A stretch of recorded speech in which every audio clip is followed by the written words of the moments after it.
welcome into another edition of the GSMC College Football Podcast, brought to you by the GSMC Sports Network. I'm your host, as always, Tommy Brzee. It is Monday, November 18th around here, and we have a great show for you today. We got to start talking about that game that happened down there in Athens, Georgia this past weekend. Georgia gets a huge win over Tennessee, 31-17. Definitely one that they badly needed and puts them in a really good spot for the CFP. Then we'll get into Oregon and Texas. Oregon and Texas kind of survive a little bit of a road test from Wisconsin and Arkansas, respectively. Two games that are a little bit different, but definitely some where they needed that win if they wanted to stay in the fight. Then we got some big conference wins from South Carolina, Clemson, and Arizona State, all that could keep them in the CFP race, but also could be a little bit hard for them to make up the ground that they've lost throughout the season. Then we'll get to upsets all over the place. We had BYU fall, we had Florida's big-time moment in the sun when they beat LSU, then we had New Mexico and Stanford get some big-time wins that at least cleared up some things in the CFP race, and then we'll finish it off talking about all the other ranked teams, including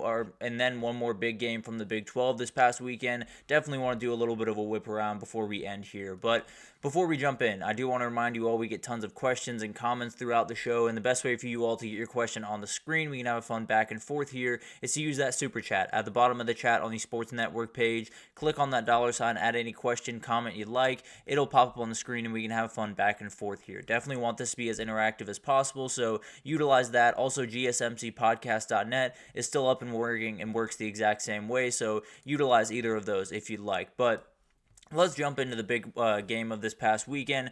Georgia gets a big-time win over Tennessee at home this past weekend, and this was a massive performance in so many different ways. It got the confidence back for a Georgia team that had lost it in the last couple of weeks, particularly last week at Ole Miss. They got torn apart, really, for much of that game, particularly the offensive line. They came back today and played their best game of the entire year. I mean, that Texas game was incredible. The offense didn't necessarily show up the way you wanted it to. This was the most complete, most together game that I think Georgia's played all year, and it really came down to the offensive and defensive line. The offensive line did an incredible job. Huge shout out to Monroe Freeling, who jumped in for Ernest Green, who was injured this week, and handled business incredibly well. But the story was obviously Carson Beck. He was absolutely incredible in this game. It was the Carson Beck that we had expected to see for pretty much the entirety of the year, but he finally showed up yesterday. He went over 300 yards total. He had two passing touchdowns, one rushing. The one rushing was the one that put him ahead for the rest of the game. And this Tennessee defense hadn't allowed more than 20 points all season. And the Georgia offense wasn't necessarily perfect, but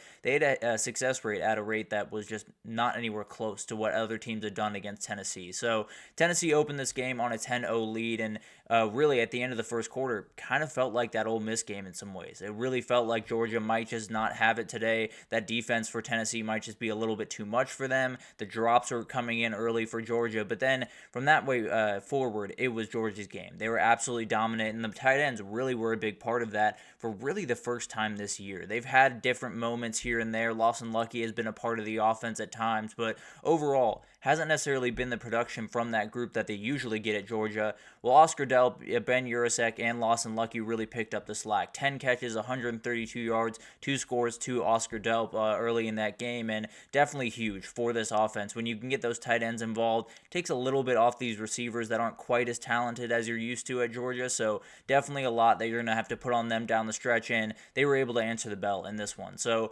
huge for this one, and then the run game was not elite for Georgia by any means. It was not necessarily the way that it usually is there, and it's kind of been that way all season. But especially with Trevor Etienne out, it was a little bit of tough sledding at times. That being said, I think they got plenty from Nate Frazier, from Chauncey Bowens, and most importantly, really, from Carson Beck. It was really incredible to watch him kind of take that initiative, I suppose, take that spot as, he's got to make some plays with his legs. We saw the run very early in the second quarter. That felt like the moment. It felt like the moment where that game changed, maybe the entire season changed for Georgia, where Carson Beck runs, picks up the first down, gives a little bit of a hit to a DB on Tennessee, and everything kind of comes together for Georgia. And from that moment forward, they were absolutely dominant. They were really, really incredible in this game. And I think for Tennessee, you talk about this team, and they have so many things to like, right? They have a defense that is one of the best, maybe the best in the entire country. Dylan Sampson, again, one of the best, if not the best running back in the entire country. So you have a lot of things that you like in this game, and there are a lot of things in this game that I thought Nico played really well. I don't think he played bad football. He did have a fumble to finish, but made a number of great throws, did plenty, in my opinion, for Tennessee to be able to win this game. a couple of drops, a couple of misses, different things that have been kind of popping up throughout the year. But overall, I think he played a really good game, and I think he probably did everything you could have asked of him on the road in a really hostile environment to handle all of that. I think it was really impressive from Nico. But overall, obviously not the performance that Tennessee wanted by any means. I think this team for Georgia, they came out angry. They heard all the noise. It was kind of like that Texas game. It felt like they had heard all the noise. They've been taking in all of the disrespect. They've been hearing about how Tennessee is going to come in and bury them, and they're going to, fade off as a program in the SEC, and they took all of that. They were absolutely dominant in the back three quarters of this game, and if that's the team you're getting going forward, they can win a national title. As upsetting as that might sound for a lot of people out there, they absolutely can. But I do think we learned a couple of things about Tennessee in this game. I think the biggest one for me is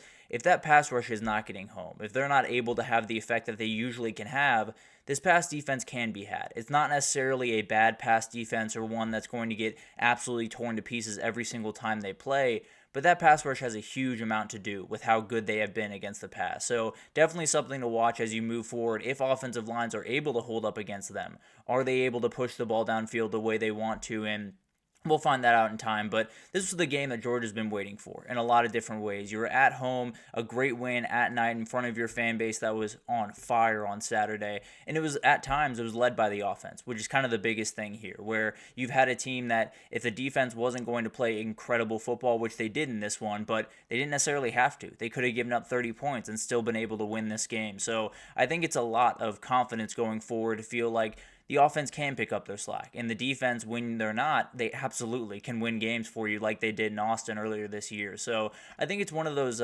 things where Georgia got the win that they very badly needed. For Tennessee, it creates some questions around the CFP that we will get into throughout the week. But definitely a win that they very badly wanted. Now, a lot of things are kind of up in the air and out of their control when it comes to the CFP. And we'll talk about that here in a second. But how Georgia was able to get the win, I think Carson Beck's arrival is obviously the biggest part of this. 25 for 40, 347, 2 touchdowns and 0 interceptions through the air. Also had 32 yards rushing in the score that put him up for good. So he did everything. He was everything that they wanted him to be. He was everything that NFL scouts and fans and the coaches thought he was going to be coming into this year. Maybe that's the game. Maybe that's the game that sparks this really, really talented player and a guy that absolutely can lead a team to a national title. He just needed that game. I think he just needed that confidence booster, that one game that puts him over the top. Now you got UMass and Georgia Tech over the next couple of weeks. Those can be confidence builders. As you head into the playoff, as you head into the postseason, those can be confidence builders where Carson Beck is looking at the postseason and saying, I'm playing the best football I've played at Georgia, and I'm going to go tear people to pieces. He still has that in him. I still believe that there's one of the better quarterbacks in the country. I still believe that he has all the ability in the world to win them a national title. He's got to keep playing this way. Obviously, that's been one of the big issues is the consistency of his play, but this was a huge arrival for him, and it could be that this is just the Carson Beck that we get going forward. The other part of it was the line of scrimmage domination. I mean, Georgia had 5 sacks, 6 tackles for loss. They allowed 0 sacks and 2 tackles for loss. They were dominant, and when you win the line of scrimmage that decisively, especially in the SEC, you are going to win. It was a huge, huge bounce back, particularly for that offensive line that had a couple of guys go out. I mean, you had Ernest Green go out, Monroe Freeland came into the mix. You had Micah Morris kind of be on uneven footing in this game, a little bit questionable coming in. I don't think he ended up getting any snaps, but I could be wrong about that. Maybe he got him from time to time. But Tate Ratledge picked up the slack. You did a lot of different things that you really hadn't been able to do all year. Now, the run blocking is still a little bit of an issue. The run game in general is still something that's not quite where you want it to be. But I think if you're getting that from the run game, if that's what you're getting, especially without Trevor Etienne, if that's what you're getting, I think you can live with that. It's not perfect by any means, but the reality is the run game for Georgia is not going to be perfect this year. It's not quite to the level that you're normally used to having it, so it's going to be a battle one way or the other. But But when you have the line of scrimmage domination that they did, you're going to win a lot of games, especially in the SEC. But finally, Tennessee really did hurt themselves in this game a lot of different ways. They had 9 penalties for 70 yards. officiating was questionable at a number of different places, but at the end of the day, it's been questionable all year, all around the country. So I'm not necessarily going to talk about it too much here, but they had multiple big-time drops, including one from Dante Thornton that really hurt. They had a couple of missed assignments and missed opportunities, one on a punt return. Boo Carter, they were up 7 points. They could have gone up 14, really put this team to bed pretty early on, and Brett Thorson makes a crazy play to tackle him, put him down, and they force a field goal on that play, come back down, score, and the game goes the way that you expected it to go, or the way that it went the rest of the way. So a lot of plays that just needed to be made, a lot of those 50-50 plays that decide a lot of these games in the SEC were just made by Georgia on Saturday, plain and simple. But where do they go from here? I think for Tennessee, all you can do is handle your business. I don't think this should knock them out. I will say that really until Selection Sunday. I think if Indiana were to lose by 17 points next week, this Tennessee team should get in above them. If Notre Dame loses again, or if Penn State loses again, or anything else happens, if there's a number of other things that happen, I think Tennessee should get in. Now, there's still a big-time question. You still have Bama, Ole Miss, Texas, UGA, Texas A&M. I'm losing track of all the teams, but you have all those teams to deal with down the stretch. So it'll be interesting to see how it all pans out. I think Tennessee would be that fifth team, hypothetically. I don't know how far back they would be. It would be really interesting to watch. Now, does Tennessee get in if Bama loses to Texas or Texas A&M in the championship? Or if Texas or Texas A&M loses to Bama in the championship? Because then Texas would have 2 losses, but Tennessee would have the better resume. Or A&M would have 3 losses, or Bama would have 3 losses. It's going to be a battle. I don't think they should knock them out. This is a very good team, and they went on the road, didn't play their best football, and still only got beat by 4. I think this is a very impressive team. I think they're one of the 12 best teams in the country. I think the season will end that way. Whether or not they get in is still very much up for debate. For Georgia, if they win a title, that was the game. That was the game that everyone in this fan base is going to point back to and say that's when it all started. They need some consistency. They need to be able to show that throughout the rest of the year. I mean, it's UMass and Georgia Tech, so if they don't show that, then we got some problems. But you win those 2 games, you're in. There's no two ways about that. You've played the toughest schedule in the country. You've gotten 2 huge wins against Texas and Tennessee. You're going to get in, no doubt about that. So win the rest of the way, which you very much should do, and you are in. So feel pretty good that Georgia's going to be in that field. For Tennessee, I think the questions are going to be answered over the next couple of weeks. They handle business. They get a couple of help just here and there. Maybe Notre Dame loses this upcoming weekend. Maybe Penn State loses again. Maybe Indiana gets drugged this upcoming weekend. I think they can get in, but still some questions, and maybe some of it is just out of their hands entirely. But we'll definitely keep you updated as we go throughout that, and we'll take our first break here. And when we come back, we're going to talk about Oregon and Texas, 2 teams that went on the road and survived, at the very least. They survived and stayed in the CFP race and stayed in their conference races in a lot of different ways. But we'll talk about it right after this, so stick with us.